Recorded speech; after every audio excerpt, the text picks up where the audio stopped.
Bueno, muy buenas tardes a todos, bienvenidos. Es un gusto que estén aquí con nosotros, acompañándonos en esta feria del libro y la rosa, que en esta ocasión, vamos a presentar un libro de un dramaturgo importante, médico, poeta, ensayista.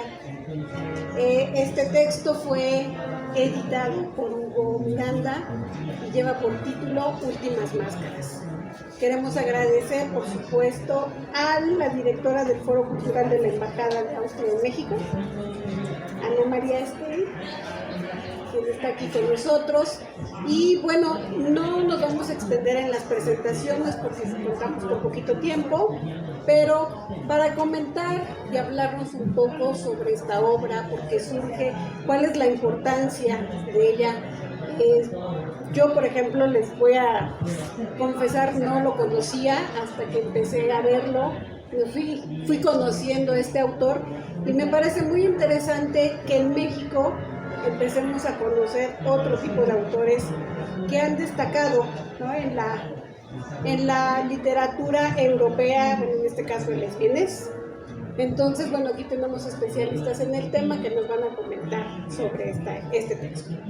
Y nos acompaña, por supuesto, la doctora Claudia Kerik, que es profesora investigadora de la Universidad Autónoma Metropolitana, Unidad Iztapalapa, que es una de las promotoras, o quizá la que empezó con todo esto, dio empuje para que esta obra saliera. También tenemos al doctor Andreas Cruz. Él es profesor investigador de la Universidad de Guanajuato. Christine Huntinger, profesora investigadora de la UAM también, pero de la Unidad Azcapotzalco. Herwig Weber, profesor investigador de la Universidad del Claustro de Sor Juana, y Héctor Orestes Aguilar, quien es crítico cultural y diplomático mexicano. Entonces, sin más dilación, le doy la palabra a la doctora Kerik para que empiece a contarnos sobre esta obra. Hola, buenas noches. Hablaré brevemente. Hoy estamos de manteles largos, estamos de fiesta con esta publicación de Últimas Máscaras. Es un libro largamente añorado por todos los que hemos participado en él, que lo hemos esperado durante mucho tiempo, sobre un autor muy, muy, muy relevante y pues yo creo que desconocido en cierto modo en el ámbito literario mexicano, a pesar de que tiene sus traducciones y su relevancia. Este libro va a tener particularidades. Por ejemplo, tiene una primicia de una foto de Arthur Schnitzler, que no se conoce en las otras publicaciones alemanas, austríacas del autor. Es un retrato que Schnitzler le dio a von Sternberg, el cineasta, dedicado por Schnitzler, y bueno, es la primera vez que sale publicado y esto tiene su importancia en el libro porque han salido muchas publicaciones del autor. Ahora, lo que me parece importante decir para un público mexicano es que Austria tuvo su propia modernidad, paralela a la modernidad europea, pero independiente, autónoma. Yo diría que es una modernidad orgullosa, distintiva. Tuvieron su propio sentido de lo moderno, para lo cual Arthur Schnitzler construyó también ese camino. A Schnitzler le tocaron dos momentos de la modernidad, su nacimiento y después en el siglo XX. Nació en 1862, pero siguió escribiendo hasta el último momento de su vida, 1931, y le toca una modernidad que yo la ligaría a la ciudad, a la propia ciudad de Viena. Me importa mucho el papel que jugó la ciudad, porque pienso que la ciudad fue una especie de espejo de lo que tanto Schnitzler como Freud, porque Freud va a ser coetáneo importante de Schnitzler, reprodujeron en sus propias investigaciones, en su propia literatura. Schnitzler comparte con Baudelaire la reconstrucción de Viena. Baudelaire inicia en 1855 sus poemas sobre París, con una ciudad que está siendo reconstruida por el barón Haussmann, y a Schnitzler le toca la caída de los muros del siglo XIII en Viena y la construcción del Ringstrasse, y el ser testigo desde niño de ese espectáculo me parece que influyó en su sensibilidad, también en el grupo literario al que perteneció, que se llamó La Joven Viena, y se llamó La Joven Viena también por eso, porque era una Viena naciente, y va a ser un autor que echa muros abajo, va a ser un autor que tira las viejas construcciones, las demuele. Karl Kraus va a escribir un panfleto que se va a llamar La literatura demolida, que está ligado justamente a esa demolición de la vieja ciudad. Y coloco a Schnitzler en primer lugar en ese camino para mostrar una nueva realidad, pero lo ligo a ese haber sido testigo de los cambios que se dieron en su ciudad. Cuando digo que pertenece a la modernidad vienesa que él mismo representó, a dos momentos de la modernidad vienesa, el que compartió con Baudelaire de mediados del siglo XIX y el de las vanguardias artísticas europeas de los años 20. En los dos estuvo Schnitzler presente y me parece que nos da el sentido de lo moderno en los dos sentidos, en el de Baudelaire y en el de las vanguardias. Pero Viena se va a caracterizar por crear este sentido nuevo, propio, autónomo y distintivo de lo moderno, muy ligado al autoanálisis, muy ligado a temas muy particulares. ¿Qué más voy a decir de este libro como particularidad? Pues ya lo coloqué a Schnitzler en un momento específico. Podemos hablar de otros temas. Schnitzler y el imperio austrohúngaro, le tocó parte de su vida durante el imperio austrohúngaro y la segunda parte después de la caída del imperio con la Primera Guerra Mundial. Muchos no sabemos sobre eso, pero comparte con México. Andreas seguramente nos contará un poco sobre ese tema en el que él es especialista, pero me parece importante que Schnitzler retrató esa dualidad que tiene con México un parentesco. En México tenemos a Fernando del Paso, que escribió Noticias del Imperio, y Fernando del Paso nos da un poco el sabor, en los monólogos de Carlota, nos da el sabor del sueño imperial. Y Schnitzler es el otro lado, es el lado moderno, es el lado de la sociedad, es cómo se vivió la caída de ese mundo en la ruptura de valores sociales. Pero es curioso, porque México y Austria, o México y Viena, comparten ese momento histórico y tienen a sus propios escritores, que son figuras canónicas en cada literatura y que cuentan ese mismo momento. ¿Qué más decirles de este libro?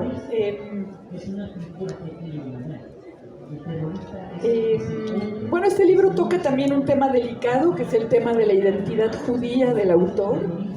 Schnitzler es judío, igual que Freud, igual que muchos de los creadores y escritores de la burguesía judía vienesa del momento.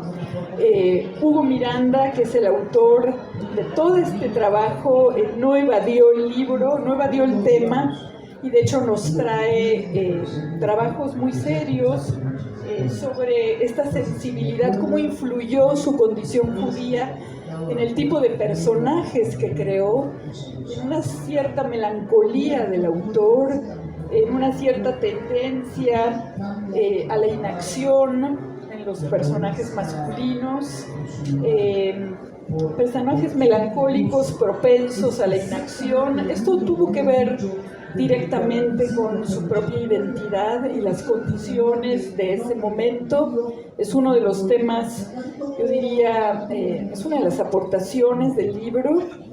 ¿Qué más? El libro tiene 20 piezas en un acto. Esta es una novedad, es la primera vez que se publica en español este teatro, piezas breves en un acto, en las que Schnitzler se convirtió en, tuvo un dominio magistral del teatro breve. Estas piezas en un acto se centran en el tema de la mujer, un tema que va a tratar Christine Huttinger, quien es especialista en ese tema y quien ha escrito sobre ese tema en nuestro libro. En esas 20 piezas en un acto, Schnitzler enfoca muy de cerca figuras femeninas y enfoca temas muy de actualidad, como el abuso de poder, en general temas nuevos. Pienso en una obra que se llama La Histérica, por ejemplo, que es el retrato de una relación de pareja con un amante, donde la mujer queda embarazada y el amante le reclama que por qué no le dice al marido que el hijo es de él en vez del amante. Esta interacción bastante agresiva, no sé si alcanzaron a entender la trama, es el tema de la histérica. Ella es tachada como histérica por no querer encajarle al marido el hijo del amante. Es un tema muy central, yo creo, sigue siendo un tema del que leer y del que hablar, el derecho de la mujer a su propia autoafirmación, no solo erótica. ¿Qué más decir? Por último, de este libro, para que puedan hablar los demás, la variedad de estilos que va a incluir el libro y de temáticas novedosas que no están en otros trabajos de Schnitzler. En esta compilación hay un diapasón que va de lo muy liviano, algo muy liviano, teatro de marionetas, por ejemplo, va a incluir 3 obras de marionetas que son de una gran liviandad, a obras realmente patéticas, trágicas, como la obra epifánica. Es decir, están los extremos de Schnitzler representados en el libro. Y por último decir que también incursiona en temas totalmente nuevos, como es la afición de Schnitzler por el autorretrato, su cultivo de su propia imagen, cómo exploró la fotografía, incluso incursionó en el cine. Bueno, le voy a dar, espero con esto haberles abierto un poco el apetito, y le voy a dar la palabra a los demás para que digan algo que quieran decir sobre el libro.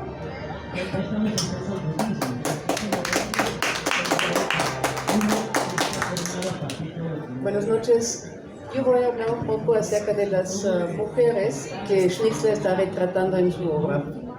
Yo, mujer del siglo XXI, hablo sobre mujeres plasmadas por un médico vienés en los albores del siglo XX. 100 años separan nuestra vivencia física. 100 años en los que la lucha por los derechos de la mujer ha conseguido muchos logros: el derecho al voto, el aborto legal, la conciencia de la importancia social de la mujer, las reivindicaciones del género.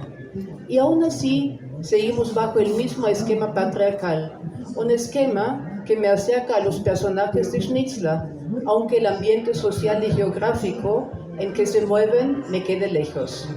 Conozco y reconozco a Viena, el Prater, la Catedral de San Esteban, los suburbios de la gente humilde, donde viven las dulces muchachas, vendedoras, trabajadoras, domésticas, obreras, que sueñan con el amor y son seducidas por jóvenes de una clase con mayor poder económico y social. Arthur Schnitzler no es el único que ha trabajado este tema. Me viene a la mente Tonka, la breve novela memorable de Rubén Musil sobre una sirvienta y sus amoríos con el hijo de la familia.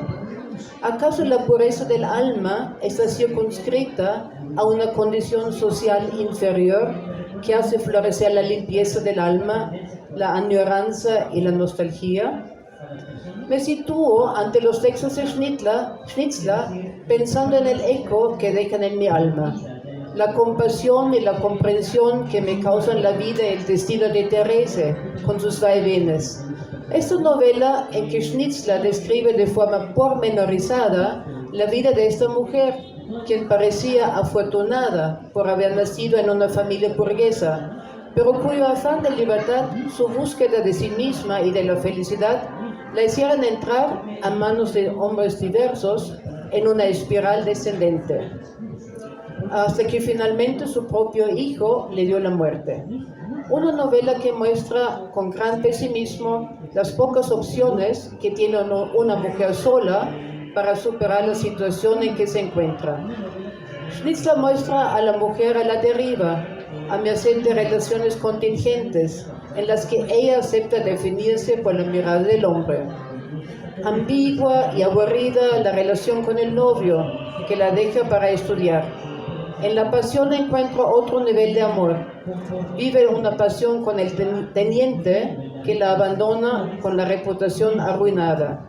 El indigente bohemio que se convierte en padre de su hijo, y este hijo resulta ser ladrón, padrote y asesino.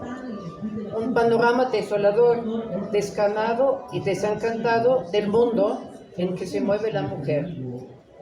La mujer, a merced de los hombres, como también la señorita Else, una obra que sí, yo creo que sí se conoce en México, que se ha tomado demasiado en serio los preceptos de la moral predominante a principios del siglo XX. Preceptos que le fueron inculcados y de los que se burlan los hombres, llevándola así a un conflicto insuperable, el conflicto entre el deber filial y la defensa de su propia dignidad. Una crisis violenta que la lleva a un desenlace fatal. 100 años nos separan de esos textos, pero se sigue plasmando en libros escritos en otro continente, en otro contexto, por plumas de mujeres. Qué difícil es para nosotras no sucumbir ante las condiciones y circunstancias impuestas por una sociedad patriarcal y machista. La maya yucateca Sol Seymour retrata en su novela bilingüe, escrita en maya y español, a Teya, madre de un hijo luchador social, en el momento en que se entera la mujer del asesinato del amado hijo, quien reivindicaba los derechos de la comunidad rural y de los trabajadores urbanos. Es una representación de la imagen femenina de fuerza, abnegación y temple. En otros ámbitos muy alejados, en un texto situado a principios de siglo, Cristina Rivera Garza hace oscilar su personaje femenino, recluido en el manicomio de la Castañeda, entre prostituta, enferma mental y luchadora social. La perra brava de Orfa Alarcón aferra firmemente las riendas de su destino en sus manos, en relaciones de dominar y ser dominada en un mundo masculino al margen de la ley. Rosario Castellanos pinta en sus novelas chapanecas el rango inferior de la mujer en la repartición de los bienes de los hacendados. Pero, por otro lado, las mujeres de los pueblos indígenas, hechiceras, arropadas con poderes más allá de lo humano, reivindican así la humillación, la opresión y la falta de oportunidades. ¿Cuáles son los ropajes de lo femenino que nos muestra Schnitzler? La mujer fatal.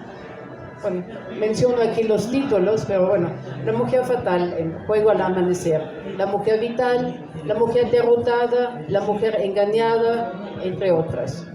Quizá nos abre otra perspectiva la que describe Adelheid Popp, una política socialdemócrata austríaca, en su autobiografía Juventud de una trabajadora. El sinuoso proceso de una mujer que no solo tiene que luchar contra las condiciones adversas de su clase social y la precariedad de las circunstancias de su existencia, sino también contra el desprecio, el desdén y la desconfianza de sus propios compañeros de lucha de clase, siendo ella una política socialdemócrata que asumió el compromiso de lograr el derecho al voto de las mujeres desde la temprana fecha de 1890. Este ese breve recorrido da testimonio de la vigencia y de la actualidad de los destinos de las mujeres que Arthur Schnitzler plasmó tan magistralmente en su literatura. Muchas gracias.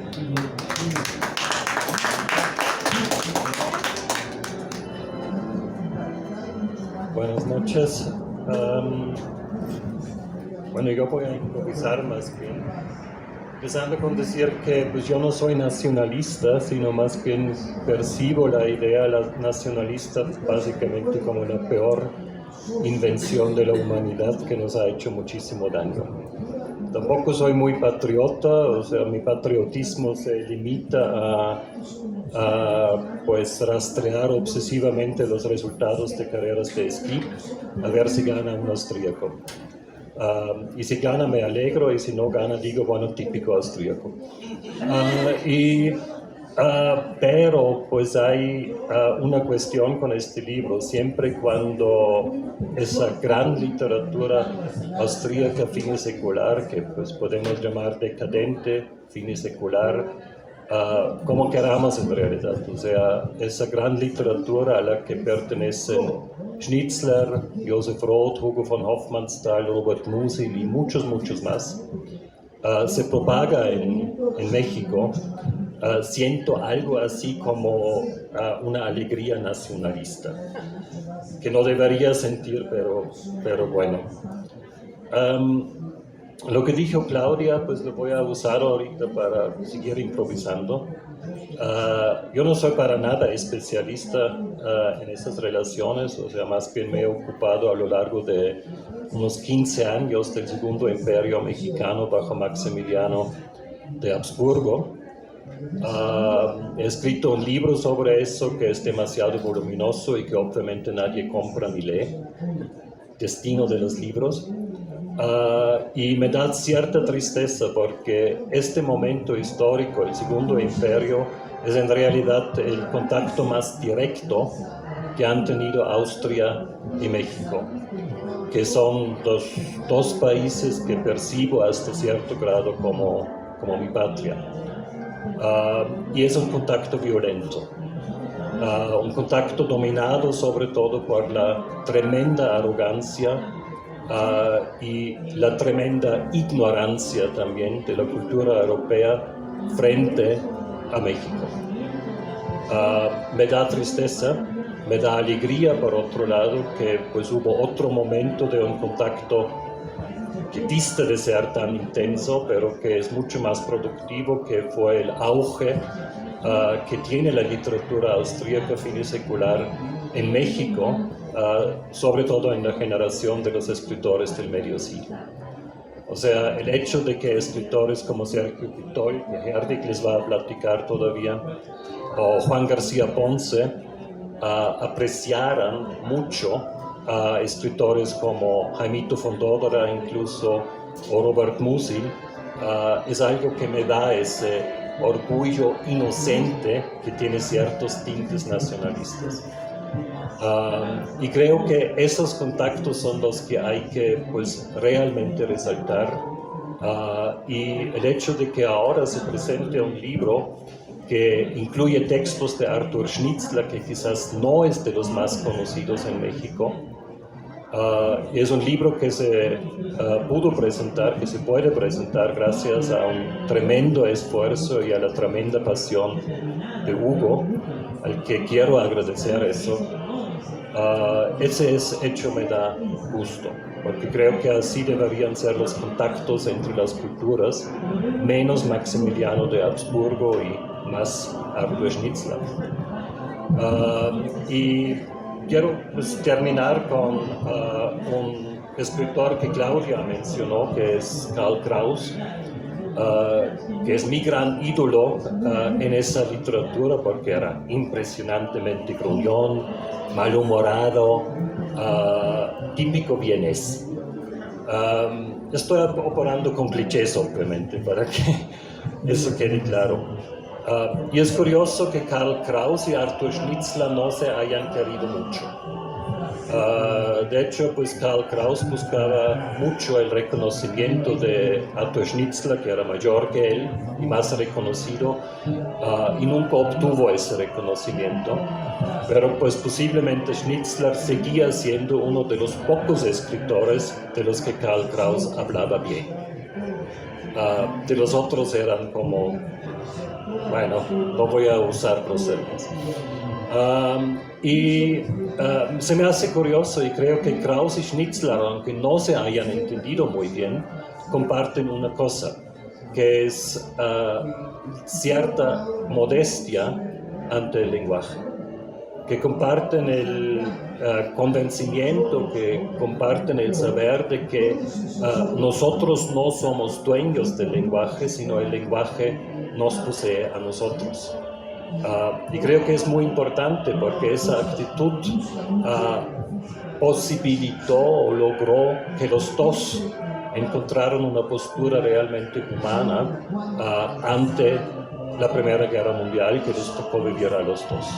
A diferencia de muchos escritores como Hugo von Hofmannsthal en Austria o como Thomas Mann en Alemania, ellos dos no dieron la bienvenida a la Primera Guerra Mundial, no dieron la bienvenida a la extrema violencia de ese conflicto, sino al contrario, decidieron callar.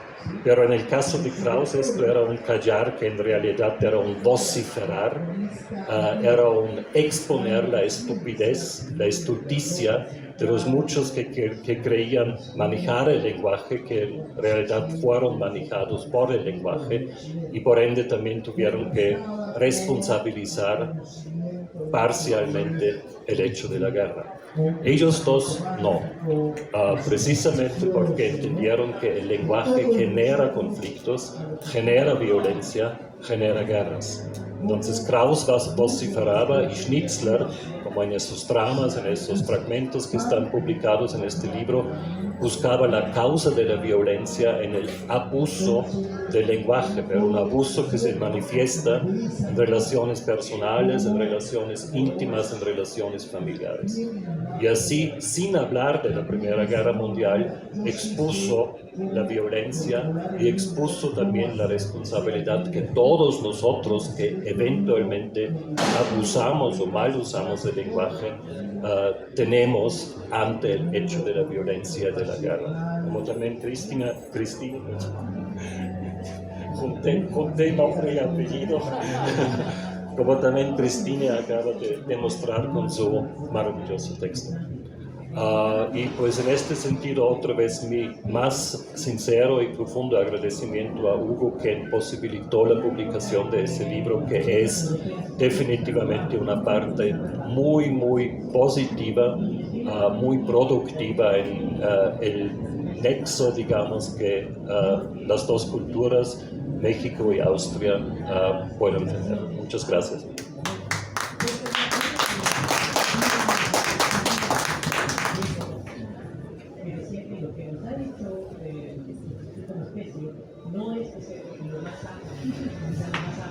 Bueno, buenas tardes, noches. Bueno, yo voy a seguir improvisando en conexión contigo, voy a copiar. Pero antes también quiero agradecer a Hugo por la invitación de participar en el libro y a las coeditoras también muchas gracias por el trabajo. Se ve muy bien, el libro es muy bonito, es un libro muy bonito que también es importante, ¿no? Aunque sea puede contener partes científicas, pero también es importante que el libro sea bonito, pues se ve muy bonito, es un libro muy bonito, es un libro impactante. Me imagino el trabajo de colectar todo eso, de coordinar las traducciones, de colectar el material, eso es un gran trabajo.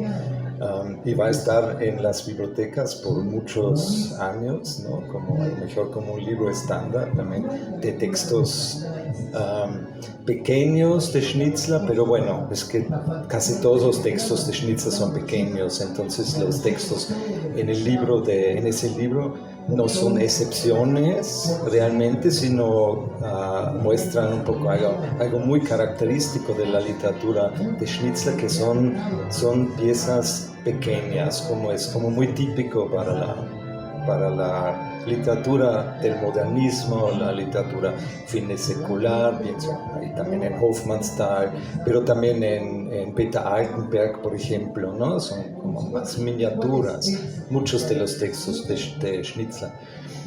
Schnitzler, tengo que confesar que yo sí soy nacionalista, pero no tanto estatal, sino nacionalista literario, y la culpa tiene un poco México, que me volví nacionalista de Austria, porque como lejos de la patria empecé a apreciar también la literatura austríaca, la verdad. O sea, cuando yo vivía en Austria, pues la literatura austríaca era una entre muchas literaturas, y realmente aquí empecé a redescubrir también como muchos textos de la literatura austríaca, pero también tengo que confesar, también soy nacionalista de la literatura mexicana, me encanta también la literatura mexicana. Schnitzler es contemporáneo de autores más famosos como Rainer Maria Rilke, como por ejemplo Franz Kafka, ¿no? que suena más como Robert Musil. Y me pregunté por qué es así, y creo que una de las razones es por esa forma pequeña. Schnitzler solo escribió una novela amplia, que es una novela increíble, que se llama Der Weg ins Freie, el camino hacia lo abierto. Y ese texto también es muy característico para toda la obra de Schnitzler. Es una novela muy silenciosa, no grita. A lo mejor eso también es la razón por la cual Schnitzler no salió tanto de la sombra de los otros gigantes de la literatura austríaca, como Robert Musil, por ejemplo, que es más famoso, ¿no? El hombre sin atributos grita. Yo soy el hombre de atributos, un fragmento de 2000 páginas, y como Der Weg ins Freie es una novela muy silenciosa. Un protagonista, ese Freiherr Georg von Bergetin, que es un hombre pues que no hace nada, ¿no? Es como muy pasivo, no trabaja, tiene una esposa, pero tampoco le importa mucho. Es un hombre sin cualidades realmente. Si creo que von Bergetin a lo mejor es el hombre sin cualidades, ese protagonista de Schnitzler, y a lo mejor, pero en eso siento que radica la fuerza de Schnitzler, como también caracterizar muy bien una cierta atmósfera del tiempo, ¿no? Son esas personas que no les importa mucho, que pues, las ideologías no les importan, tampoco protestan contra desigualdades, y a lo mejor Schnitzler es como un profeta de las catástrofes que van a pasar luego, ¿no? A partir de 1933, ¿no? Donde también la mayoría de las personas pues, no hizo nada, ¿no? Entonces eso es una gran cualidad de Schnitzler. Otra es el estilo. El estilo es muy bonito. O sea, es una literatura de decadencia, como fin del siglo, pero leyendo los textos de Schnitzler, también ahí esos textos que se publican en ese libro, es un lenguaje muy, casi diría, romántica, como muy estéticamente muy valorada. Siento que cada palabra está donde debería estar. Entonces, sobre todo, destaca cuando empiezas a leer literatura de la segunda mitad del siglo XX, donde ya todo está roto, todo el lenguaje está fragmentado, todo es fragmentado, el lenguaje Peter Handke, por ejemplo, el lenguaje es casi un enemigo, ¿no? Un poquito. Entonces ahí, obviamente siguiendo ese lema de Adorno, que después del Holocausto toda la literatura es barbárica, obviamente por naturaleza, en comparación esa literatura antes de del Holocausto, de la Shoah, es una literatura donde todavía la estética desempeña un gran papel. Entonces eso, me releyendo también, olvidando un poquito ya el alemán y luego releyendo en alemán, pienso a veces, wow, ese lenguaje, ¿no? Wow, es algo muy bonito. Entonces eso es algo que destaca mucho. Y Schnitzler también siento que es un autor muy original, o sea, tiene plots muy originales, casi para películas, para decirlo así, ¿no? Como por ejemplo, tiene ese cuento pequeño de la muerte del solterón, se llama, donde, les cuento rápido y luego termino,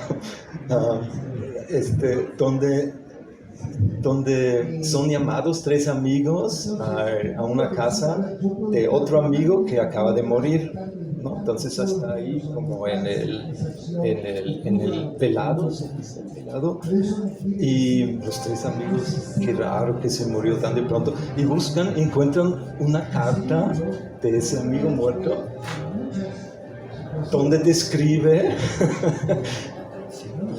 queridos amigos, les tengo que confesar algo, que tuve relaciones amorosas con todas de sus esposas. Y de ahí es el punto de partida de toda una historia, ¿no? Entonces, siento que Schnitzler inventa muchas historias muy interesantes, muy originales, ¿no? Que también se pueden apreciar y también...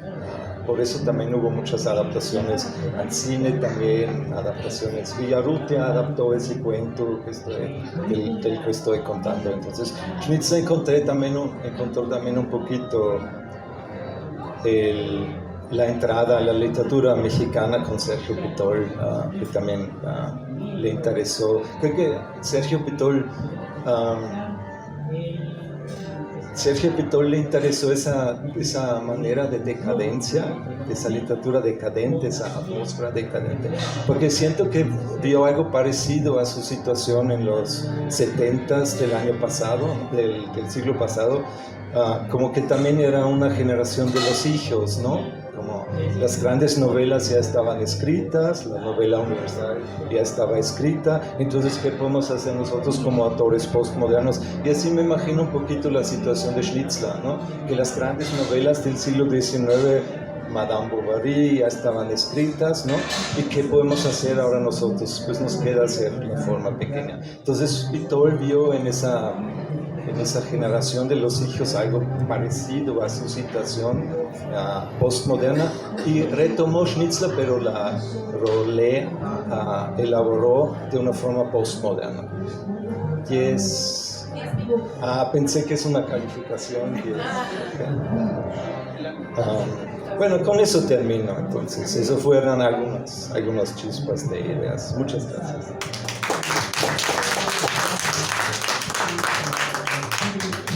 Muchísimas gracias, Hedwig, y a todos los colegas. Me da muchísimo gusto estar acá porque pues, es una reunión de amigos. Andreas no tenía gusto de conocerlo, pero bueno que sea esta ocasión. Y muchísimas gracias, por supuesto, a Claudia y a Hugo, que me tomaron en cuenta para ser un contribuyente en el libro, pero por cuestiones de trabajo. Yo era en ese momento estaba trabajando en la Embajada de México en Argentina cuando empezó este proyecto y estaba precisamente en el momento más conflictivo, más complejo para mí y para el trabajo cultural de la Embajada, porque se avecinaba ya el cambio de régimen en Argentina y a nosotros eso nos tenía bastante ocupados, intentando hacer lo más que pudiéramos antes de que las cosas cambiaran como han sucedido estos 2 últimos años del nuevo régimen en Argentina. Entonces lamento mucho no estar porque me encanta Schnitzler, he escrito bastante sobre él, he traducido incluso aforismos. Sí, gracias Claudia, y gracias Hugo por interesarse por mi contribución a esto. Y yo quisiera hablarles rápidamente, en los pocos minutos que nos quedan, de la recepción de Schnitzler en México. Empieza muy tempranamente. Ya Hedwig mencionaba que Villaurrutia y la generación de Villaurrutia, los contemporáneos, lo leyeron, Y una de las primeras traducciones de Schnitzler al español se da en los años 30, inopinadamente, increíblemente. Luis Cabrera, el político mexicano, el abogado mexicano, y que también fue, digamos, uno de los intelectuales del viejo régimen, ¿no? de los partidos que precedieron al PRI, también traducía. Y él es el autor de la primera traducción de La señorita Elsa, que es una de las novelas más famosas de Schnitzler. La tradujo en 35. Yo supongo que no la tradujo en alemán porque no estoy seguro de que supiera alemán, pero como la novela se había traducido desde mediados de los años 20 al francés, y Luis Cabrera sí sabía francés, la publicó con un seudónimo. Uno de sus seudónimos se publicaba mucho con seudónimos, el seudónimo de Lucas Cabrera, en una edición que él mismo pagó. Entonces desde ahí empieza la relación con Schnitzler de los lectores mexicanos, que se da, por supuesto, de una manera muchísimo más intensa en el siglo XX, la segunda mitad del siglo XX, con puestas en escena. Aquí en México hay una puesta en escena muy famosa de una de las piezas más célebres de Schnitzler, que es La Ronda, y que esta el montaje fue hecho por Alejandro Jodorowsky, un autor que todavía vive. Jodorowsky ya es un octogenario, pero Alejandro Jodorowsky era un autor, un dramaturgo y actor y performancero y director teatral chileno radicado en México, que hizo mucho por el teatro de vanguardia acá, y ellos hicieron en los años 70 un montaje muy, muy famoso de La Ronda. Se ha puesto poco Schnitzler en México, y con muchos años de diferencia entre un montaje y otro, pero definitivamente sí tiene una repercusión. Sus obras ha tenido repercusión en México, y precisamente Helwig hablaba de Sergio Pitol. Pitol, que era un gran lector de teatro, él tenía una costumbre que se la recomiendo mucho, sobre todo a la gente joven que les gusta el teatro, y a todos, pues, pero sobre todo a los más jóvenes, que dedicarle un solo día de la semana a la lectura de piezas teatrales. Él lo hacía los sábados. Entonces, el sábado con sábado, Pitol leía mucho teatro, y leyó muchísimo teatro austriaco. Conocía muy bien el teatro de Eugen von Horvath y de Schnitzler, por ejemplo. Tomó la estructura de La Ronda para su gran novela, que es para mí la obra maestra de Pitol, que es El desfile del amor, ¿no? Que por cierto, El desfile del amor es un título de una película de Ernst Lubitsch. Lubitsch también está influido por Schnitzler, ¿no? Schnitzler era un autor que ya en vida, y esto lo dice Constance Friedl, que es una de sus grandes especialistas, ya en su vida ya era considerado como un clásico, era un clásico viviente. Y Schnitzler es digamos, la revista más importante para los estudiosos de literatura austríaca moderna y contemporánea, la Modern Austrian Literature.